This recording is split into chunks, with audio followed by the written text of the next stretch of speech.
Join us right now, first here on Squawk Box, USA Facts founder and former Microsoft CEO, Steve Ballmer. Of course, he's also the chairman of the Los Angeles Clippers. Good morning to you, sir. Nice to see you. Good morning, Andrew. How you doing?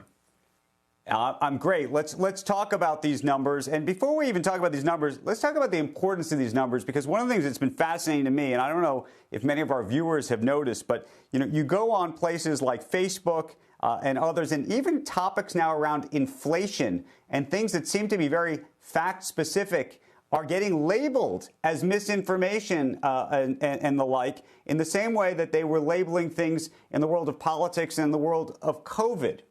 What do you make of that? Well, it's nothing short of insane in my view. I think we have such really good people in our government, state, federal, and local, who work on assembling and collecting data.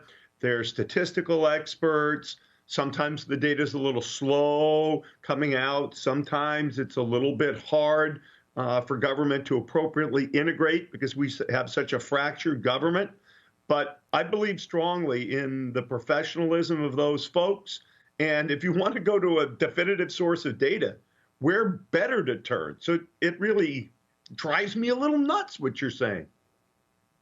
What, in terms of the numbers this year, in terms of the annual report, what was the thing that stuck out for you, that surprised you? Well, I would say a couple things surprised me. The public health spending went up and it went down. It surprised me to see that while Medicaid spending was up versus, and I'm going to do everything versus 2019, Andrew, it's the only sane year to take a look at, unless I tell you specifically, like public health.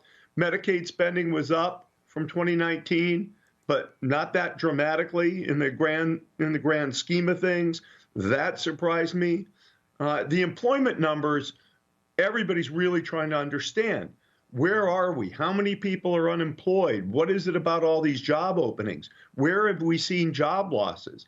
We've seen job losses, actually, the biggest job losses are in education and local government. And you stop and think about that, particularly since, well, local and state tax revenues went down 1.1% the year before, 2019 to 2020. They're up 19% this year, plus all of the transfers they get from the federal government. It is super surprising to me. When you think about inflation that you're actually seeing in your role as the owner of the Clippers and in your role as an investor, what are you seeing? I mean, how prominent is it? Do you think there's a way to get a handle on it?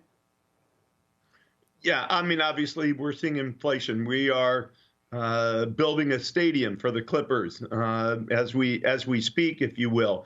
We're early in the project, and yet we see, as everybody else does, an increase in commodity prices. Do I expect that to abate? Well, we don't forecast and prognosticate at USA Facts, but in my role as an executive, I think we have to plan for further inflation. Now, the good news, which is surprising, real wages have actually gone up from 2019 to today. They've only gone up about 1.6%, but you add in inflation and total wages are up over 10%, which, thank goodness, wages are keeping up with inflation. But when you look at demand, by the way, demand for tickets, to sit courtside, people are paying up in crazy ways. What do you think that's a function of? Yeah, that's true for courtside seats. We still have what I'll call a little bit of a COVID hangover, at least at the Clippers, where people are not coming to the games the way they did 2 years ago. As people get more comfortable with where we are COVID-wise, I would expect to see a reversal there relatively quickly. We still have indoor mask mandates in Los Angeles County. That makes things a little bit more difficult for our fans.